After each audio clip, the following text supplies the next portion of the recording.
வணக்கம் நண்பர்களே. நம்மளுடைய சமையல் அறையில் இருக்கக்கூடிய ஒரு சின்ன பொருள் தாங்க எலுமிச்சை.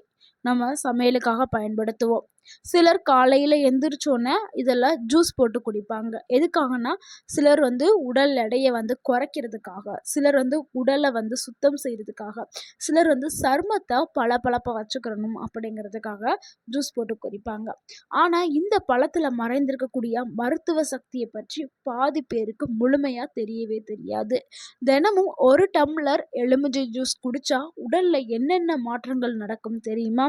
நோய் எதிர்ப்பு சக்தியை அதிகரிக்கும், செரிமானம் மேம்படும், உடல் எடையை குறைக்கிறதுக்கு இது உதவும், தோலை பளபளப்பா வச்சுக்கிறோம், உடல்ல இருக்கக்கூடிய நச்சுக்களை வெளியேற்றும். ஆனா எல்லாருமே எலுமிச்சை ஜூஸ் குடிக்கலாமா? எவ்வளவு அளவு ஒரு நாளைக்கு எடுக்கணும்? எப்போ குடிக்கணும்? எவ்வளவு குடிக்கணும்? நல்லது தான். ஆனால் எல்லாருக்கும் நல்லதா? சிலருக்கு இது ஆபத்தை விளைவிக்கக்கூடும். ஸோ யாரெல்லாம் இதை தவிர்க்கணும் அப்படிங்கிறத எல்லா விஷயத்தையுமே இந்த ஒரு வீடியோவில் நம்ம பார்க்க போகிறோம். வீடியோவை ஸ்கிப் பண்ணாமல் முழுமையாக பாருங்கள். இந்த ஒரு வீடியோ உங்களுடைய ஆரோக்கியத்திற்கு மிகவும் பயனுள்ள ஒரு வீடியோவாக இருக்கும். உங்கள் ஆரோக்கியம் உங்கள் கையில். எலுமிச்சையில் இருக்கக்கூடிய ஊட்டச்சத்துக்களை பார்த்துடலாம். 100 கிராம் எலுமிச்சையில் பொதுவாக இருக்கக்கூடிய சத்துக்கள் என்னென்னா, vitamin C, vitamin B6, potassium, calcium, magnesium, folate, anti ஆக்சிடென்ட்டுகள், சிட்ரிக் ஆசிட், ஃப்ளேவனாய்ட்ஸ். இந்த சத்துக்கள் தான் எலுமிச்சையை ஒரு இயற்கையான மருந்தாக மாற்றுது. லெமன் ஜூஸ் குடிக்கிறதுனால உடலில் ஏற்படக்கூடிய அற்புதமான மாற்றங்களை பார்க்கலாம். நன்மை 1, நோய் எதிர்ப்பு சக்தியை அதிகரிக்கிறதுக்கு லெமன் ஜூஸ் பயன்படுது. இதில் இருக்கக்கூடிய விட்டமின் சி வெள்ளை இரத்த அணுக்களுடைய செயல்பாட்டை அதிகரிக்கிறதுக்கு பயன்படுது. இதனால் வெளியிலேருந்து வரக்கூடிய பாக்டீரியா, வைரஸ் போன்ற தொற்றுகளில் இருந்து எதிர்த்து போராடும் தன்மை நம்ம உடலுக்கு கிடைக்கிது. சிலருக்கெல்லாம் அடிக்கடி சளி, இருமல், காய்ச்சல், தொற்று இதெல்லாம் வரும். ஸோ இதை சரி பண்ணுறதுக்கு லெமன் ஜூஸை அவங்க ரெகுலராக எடுக்கும் பொழுது அவங்களுடைய நோய் எதிர்ப்பு மண்டலம் வலுவாக்கப்படும். ஸோ இதனால் அடிக்கடி சளி, இருமல், காய்ச்சல் அவங்களுக்கு வராது. அடுத்து 2வதாக பார்க்கக்கூடிய நன்மை என்னென்னா, செரிமானத்திற்கு இது உதவியாக இருக்குது. காலையில் எலுமிச்சை தண்ணீரை குடிக்கிறதுனால சிலருக்கு வயிறு ரொம்பவே லேசாக இருக்கும், செரிமானம் நன்றாக செயல்படும், மலச்சிக்கல் குறைய ஆரம்பிக்கும். ஆனால் இது எல்லாருக்கும் ஒரே மாதிரி உடனே வேலை செய்யாது, கொஞ்சம் டைம் எடுத்து தான் வேலை செய்யும். முக்கியமாக உடலில் அந்த மெடபாலிசம் ஸ்பீடாக இயங்க ஆரம்பிக்கும். இதனால் சாப்பிடக்கூடிய உணவுகள் வேகமாகவே செரிக்கிறதுக்கு எலுமிச்சை ஜூஸ் பயன்படுது. அடுத்து 3வது நன்மை என்னென்னா, உடல் எடையை குறைக்கிறதுக்கு லெமன் ஜூஸ் பயன்படுது. அதாவது எலுமிச்சை ஜூஸை நம்ம காலையில் வெறும் வயிற்றில் வெதுவெதுப்பான சுடு தண்ணியில் அரை எலுமிச்சம்பழத்தை புழிஞ்சு விட்டுட்டு நீங்கள் எடுத்து குடிச்சிட்டு வந்தீங்கன்னா உடல் எடை சூப்பராக குறையுங்க. எனக்கு உடம்புல இருக்கக்கூடிய அந்த கெட்ட கொழுப்பை கரைக்கும் தன்மை கொண்டது எலுமிச்சை ஜூஸ். ஆனால் இதை நீங்கள் சர்க்கரை இதெல்லாம் கலந்து குடிக்க கூடாது. அதுக்கு பதிலாக ஒரிஜினல் நாட்டு தேன் இருக்குல்ல, அதை நீங்கள் கலந்து குடிக்கலாம். ஸோ தேன் கலந்து குடிச்சிங்கன்னா உங்களுக்கு காலையில் ஒரு எனர்ஜியும் கிடைக்கும். ஸோ அந்த வேறு ஏதாவது ஒரு உணவு எதுவும் சாப்பிட மாட்டீங்க. ஏன்னா அந்த எனர்ஜியை வச்சு நீங்கள் அடுத்து உடற்பயிற்சி செய்கிறதுக்கு தேவையான ஒரு பவர் உங்களுக்கு கிடைக்கும். ஸோ லெமன் ஜூஸை மட்டும் குடித்தா போதாதுங்க. காலையில் எழுந்ததும் வெறும் வயிற்றுல 1 கிளாஸ் லெமன் ஜூஸை குடிச்சிட்டு அடுத்து நீங்கள் உடற்பயிற்சி செய்யணும். உடற்பயிற்சி செய்யும் போது தான் உங்களுக்கு என்னாகும், உடல் எடை வேகமாகவே குறையும். அது கூட உணவு கட்டுப்பாடையும் நீங்கள் மேற்கொள்ளணும். வெறும் லெமன் ஜூஸை மட்டும் குடிச்சிட்டு எனக்கு உடல் எடை குறையலை அப்படின்னு சொல்லாதீங்க. சிலருக்கு ஒவ்வொருத்தவங்களுடைய உடல்வாகும் ஒவ்வொரு மாதிரி இருக்கும். சிலருக்கு லெமன் ஜூஸை மட்டும் குடிப்பாங்க, உடல் எடை குறையும். சிலருக்குலாம் குறையாது. அதுக்கு காரணம் உடற்பயிற்சி செய்யாமல் இருப்பாங்க. ஸோ உடற்பயிற்சி, உணவு கட்டுப்பாடு 3ஐயும் சேர்த்து எடுக்கும்போது நல்ல ஒரு ரிசல்ட் உங்களுக்கு கிடைக்கும். அடுத்து 4வது நன்மை, சருமத்திற்கு இது நன்மைகளை வழங்கக்கூடியதுங்க. ஏன்னா லெமன் ஜூஸில் என்ன இருக்குன்னா, விட்டமின் சி இருக்குது லெமனில். இது கொலாஜன் உற்பத்தி பண்ணுறதுக்கு உதவியாக இருக்குது. ஏன்னா நம்மலாம் 30 வயசை கடந்துட்டாவே நம்ம உடலில் கொலாஜன் உற்பத்தி செய்கிறது கம்மியாக ஆரம்பிச்சிடும். அதனால் உடலில் என்ன ஆகும்னா, சில பல மாற்றங்கள் ஏற்பட்டு முக சுருக்கங்கள்லாம் ஏற்பட ஆரம்பிக்கும். முகம் ரொம்ப டல்லாக ஆரம்பிச்சிடும். ஏன்னா கொலாஜன் உற்பத்தி கம்மியாயிடுச்சு வயது அதிகரிக்கிறதுனால. நம்ம அந்த டைமில் விட்டமின் சி இருக்கக்கூடிய உணவுகளை நம்ம அதிகமாக எடுத்தோம்னா, முக்கியமாக இந்த லெமன் ஜூஸ் எல்லாம் நம்ம எடுத்துகிட்டே வந்தோம்னா சருமம் நல்லா பளபளப்பாக இருக்க ஆரம்பிக்கும்.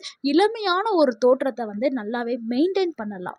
ஸோ முதுமை தாமதப்படுத்தும். அதே மாதிரி ஏதாவது அடிப்பட்ட காயம் ஏதாவது இருந்துச்சுன்னா வேகமாகவே ஆறிடும். ஸோ இது எல்லாத்துக்குமே லெமன் ஜூஸ் பயன்படுது.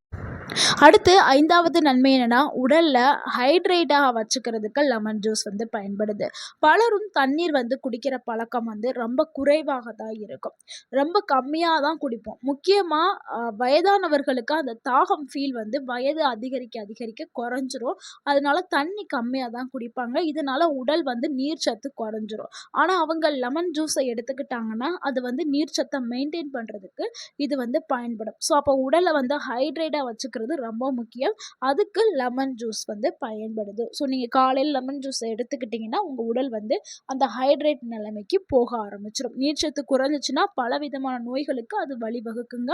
ஸோ அதனால தான் லெமன் ஜூஸ எடுக்க சொல்றோம். அடுத்து 7வது நன்மை என்னன்னா, கிட்னி ஸ்டோன் தாங்க. இதுல சிட்ரிக் ஆசிட் இருக்கு லெமன்ல. இதனால சில வகையான கிட்னி ஸ்டோன் உருவாகுற அந்த அபாயத்த குறைக்கிறதுக்கு லெமன் ஜூஸ் வந்து பயன்படுது. ஏற்கனவே வந்து பெரிய கல் இதெல்லாம் இருந்துச்சுன்னா, அதுக்கு இது மருந்து இல்ல. ஆனா, கல் வராம இருக்கிறதுக்கு இது பாதுகாப்பான ஒரு உணவா இருக்குது. ஏன்னா, கிட்னி சார்ந்த அந்த கிட்னி ஸ்டோன் வராம தடுக்கிறதுக்கு வந்து லெமன் ஜூஸ் வந்து பயன்படுது. முக்கியமா வயதானவர்கள் லெமன் ஜூஸ் எடுக்கிறது ரொம்பவே நல்லது. ஏன்னா, வயதானவர்களுக்கு தான் இந்த கிட்னி ஸ்டோன் ப்ராப்ளம்லாம் வரும். ஏன்னா, அவங்க தண்ணி ரொம்ப கம்மியா குடிக்கிறதுனால, ஈஸியா இந்த ஸ்டோன் ப்ராப்ளம் வந்து அவங்களுக்கு வந்துரும். ஸோ, அந்த டைம்ல அவங்க லெமன் ஜூஸ எடுத்துக்கிட்டாங்கன்னா, அது தடுக்கப்படும். அடுத்து 7வது நன்மை என்னன்னா, இதயத்த ஆரோக்கியமா வச்சுக்கிறதுக்கு லெமன் ஜூஸ் வந்து பயன்படுதுங்க. லெமன் ஜூஸ் எடுக்கும்போது உங்களுக்கு விட்டமின் சி வந்து கிடைக்கும். பொட்டாசியம் வந்து கிடைக்குங்க. பொட்டாசியம்ங்கிறது வந்து இதயத்த பாதுகாப்பா வச்சுக்கக்கூடிய ஒரு சத்து. இது ரொம்ப ரொம்ப அவசியம் இதயத்தை ஆரோக்கியமா வச்சுக்கிறதுக்கு. ஸோ அந்த பொட்டாசியம் லெமன் ஜூஸ்ல இருக்குது. அதே மாதிரி ஃப்ளேவனாய்ட்ஸ் அப்படின்னு சொல்லக்கூடிய அந்த சத்தும் இருக்குது. ஸோ இது எல்லாமே இதயத்தை ஆரோக்கியமா வச்சுக்கிறதுக்கு ரொம்பவுமே முக்கியம். எது விட்டமின் சி, பொட்டாசியம், ஃப்ளேவனாய்ட்ஸ் இது எல்லாமே லெமன் ஜூஸ்ல இருக்குது. அதனால உங்களுடைய இதயத்தை ஆரோக்கியமா வச்சுக்கிறதுக்கு லெமன் ஜூஸ் பயன்படுது. அதே மாதிரி இதயம் சார்ந்த நோய்கள்ல வரவிடாம பாதுகாக்கிறதுக்கு பயன்படுது. ஏன்னா இதயத்தை சுற்றி இருக்கக்கூடிய கொழுப்புகளை கரைக்கும் தன்மை கொண்டது லெமன் ஜூஸ். அடுத்து 9வது நன்மை என்னன்னா, ரத்த அழுத்தம் தாங்க. இதுல வந்து பொட்டாசியம் இருக்கிறதுனால சோடியத்தோட தாக்கத்தை சமநிலைப்படுத்துறதுக்கு லெமன் ஜூஸ் வந்து பயன்படுது. ஆனா, ரத்த அழுத்தத்துக்கு இது மருந்து கிடையாது. ரத்த அழுத்தத்த வந்து கண்ட்ரோல் பண்றதுக்கு வந்து லெமன் ஜூஸ் வந்து பயன்படுது. ஸோ ரத்த அழுத்தம் இருக்கிறவங்க நீங்க மருந்து மாத்திரை கூட லெமன் ஜூஸை எடுத்துக்கிறது ரொம்பவே நல்லது. அடுத்து 10வது நன்மை என்னன்னா, இரும்பு சத்து உறிஞ்சுதலுக்கு லெமன் ஜூஸ் வந்து பயன்படுது. முக்கியமா இப்ப கீரை, பருப்பு வகைகள், கொண்டைப்பயிறு, பச்சைப்பயிறு இதெல்லாம் நம்ம வீட்ல சமைச்சு சாப்பிடுவோம். ஸோ அதில வந்து இரும்பு சத்துக்கள் இருக்கும்.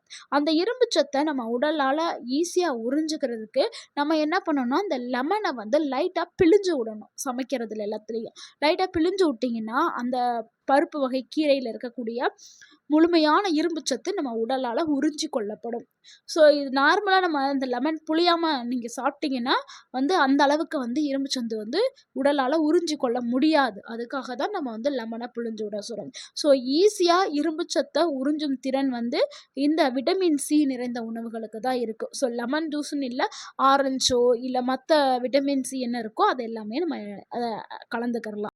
அதுக்காக அதிகமா போட்டு பிழிஞ்சு விட்றாதீங்க. அப்புறம் புளிக்க ஆரம்பிச்சுரும். சிறிதளவு ஒரு சொட்டு அப்படி லைட்டா பிழிஞ்சு விட்டா போதும். கீரை, பருப்பு என்னென்ன கீரை கூட்டா இருந்தாலும் சரி, பருப்பு நீங்க குழம்பு வச்சிருந்தாலும் சரி, அதில் லைட்டா பிழிஞ்சு விட்டா போதும். அடுத்து 10வது நன்மை என்னன்னா, வாய் நாற்றம்ங்க. சிலருக்கெல்லாம் வாய் வந்து துர்நாற்றம் ஸ்மெல் அடிக்கும். இந்த பேடு பாக்டீரியா வாய்க்குள்ள இருக்கிறதுனால அந்த ஸ்மெல் வரும். ஸோ இதனால அவங்க வெளியில கூட கான்ஃபிடென்ட்டா பேச முடியாது. ரொம்ப கூச்சப்படுவாங்க.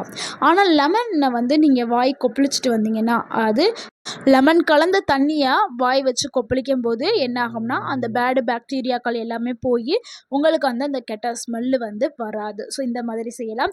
நீங்க வந்து டைரக்ட்டா லெமன மட்டும் வாய்க்குள்ள போட்டு கொப்பளிக்காதீங்க. ஏன்னா, லெமன மட்டும் எடுக்கும்போது அதில என்ன இருக்கும்? அமிலம் அதிகமாவே இருக்கும். அமிலம் அதிகமா இருக்கிறதுனால, அது போய் எனாமல் மேல பட்டு, அதாவது பல்லு மேல பட்டு பல்லோட வெளி லேயர் வந்து எனாமல் அது வந்து பாதிப்படையறதுக்கு வாய்ப்பு இருக்கு. அதனால அதனால நீங்கள் வந்து தண்ணியில் கலந்து பயன்படுத்துறது ரொம்பவே நல்லது. அடுத்து 11வது நன்மை என்னென்னா, கல்லீரலை சுத்தமாக வச்சுக்கிறதுக்கு லெமன் வந்து பயன்படுது. ஏன்னா கல்லீரலுக்கு டீடாக்ஸ் ட்ரிங்காக லெமன் இருக்குது. ஸோ லெமன் ஜூஸை எடுக்க எடுக்க நம்ம குடல் முழுக்க சுத்தமாகும், உடல் ஃபுல்லாமே சுத்தமாகும். ஏன்னா நம்ம உடலில் எங்கெங்கே நச்சுக்கள் இருக்கோ அந்த நச்சுக்கள் எல்லாத்தையும் வெளியேற்ற தன்மை வந்து லெமன் ஜூஸுக்கு இருக்குது. ஸோ நம்மளோட உடலை வந்து சுத்தமாக வச்சுக்கிறணும், ஆரோக்கியமாக வச்சுக்கிறோம்னா நம்ம லெமன் ஜூஸ் வந்து எடுத்துக்கலாம். வெறும் வயிற்றில் குடிக்கலாமா அப்படின்னு நிறைய பேர் கேட்குறாங்க. வெறும் வயிற்றில் குடிக்கிறது ரொம்பவே நல்லது. ஆனால் வெதுவெதுப்பான தண்ணீரில் ஹாஃப் லெமன் சேர்த்து குடிக்கிறது ரொம்ப நல்லது. யாருக்கெல்லாம் வந்து வெறும் வயிற்றில் குடிக்கக்கூடாது அப்படின்னா, அல்சர் இருக்கவங்க, அசிடிட்டி ப்ராப்ளம் இருக்கிறவங்க நீங்கள் தவிர்க்கிறது நல்லது. அதாவது வெறும் வயிற்றில் குடிக்காமல் வேறு உணவு, காலை உணவு எடுத்துகிட்டு அதுக்கப்புறம் குடிக்கலாம். ஏன்னா வெறும் வயிற்றில் எடுக்கும் பொழுது சிலருக்கு எரிச்சல் இந்த மாதிரிலாம் ஏற்படும்ல, அதனால் சென்சிட்டிவ் ஸ்டொமக் இருக்கிறவங்க இவங்கெல்லாம் எடுக்க, மற்ற நார்மலாக இருக்கிறவங்க வெறும் வயிற்றில் தாராளமாக குடிக்கலாம். அதே மாதிரி லெமன் ஜூஸை நீங்கள் அதிகமாக எடுத்திங்கன்னா பல் சேதமாகும். லெமன் ஜூஸை வந்து நீங்கள் டெய்லி குடிக்கிறீங்கன்னா நீங்கள் ஸ்ட்ரா வச்சு குடிக்கிறது ரொம்பவே நல்லது. ஏன்னா பல்லோட எனாமல் வந்து தேய ஆரம்பிக்கும். ஏன்னா அதில் ஆசிட் இருக்கிறதுனால. அதே அதிகமாக குடித்தா வயிற்று எரிச்சல், வயிற்றில் புண்ணு இந்த மாதிரியான பிரச்சனைகள் வரும். அதனால ஒரு நாளைக்கு நீங்கள் 1 டம்ளர் வெதுவெதுப்பான தண்ணீரில் அரை எலுமிச்சம்பழம் மட்டும் சேர்த்து குடிங்க. சர்க்கரை வேண்டாம். அதாவது நாட்டு ஒரிஜினல் தேன் சேர்த்துக்கிறங்க. தேன் சேர்க்காத, அதாவது சுகர்லாம் இருக்கும்ல, சிலருக்கு சுகர் வியாதி இருக்கிறவங்க அவங்க வந்து சிறிதளவு உப்பு சேர்த்து சாப்பிட்றது ரொம்பவே நல்லது. ஸோ இந்த மாதிரி குடிச்சிட்டு வாங்க, உங்களுக்கு ஆரோக்கியம் கிடைக்கும். நண்பர்களே, எலுமிச்சை ஜூஸுங்கிறது ரொம்பவுமே ஆரோக்கியமான ஒரு பானம்ங்க. இதை நீங்கள் தொடர்ந்து உங்கள் லைஃப்பில் எடுத்துக்கிட்டு வாங்க, ஆரோக்கியமாக இருங்க. இந்த தகவல் உங்களுக்கு பயனுள்ளதாக இருந்திருந்தால் இந்த வீடியோக்கு ஒரு லைக் பண்ணுங்கள். இந்த வீடியோவை உங்களுடைய ஃப்ரெண்ட்ஸ் அண்ட் ஃபேமிலிக்கு ஷேர் பண்ணுங்கள். மறக்காமல் நம்ம சேனலை சப்ஸ்கிரைப் பண்ணுங்கள், சப்போர்ட் பண்ணுங்கள், கமெண்ட் பண்ணுங்கள். தேங்க்யூ ஃபார் வாட்சிங் அண்ட் வாழ்க வளமுடன். உங்கள் ஆரோக்கியம் உங்கள் கையில் தான். நன்றி, வணக்கம்.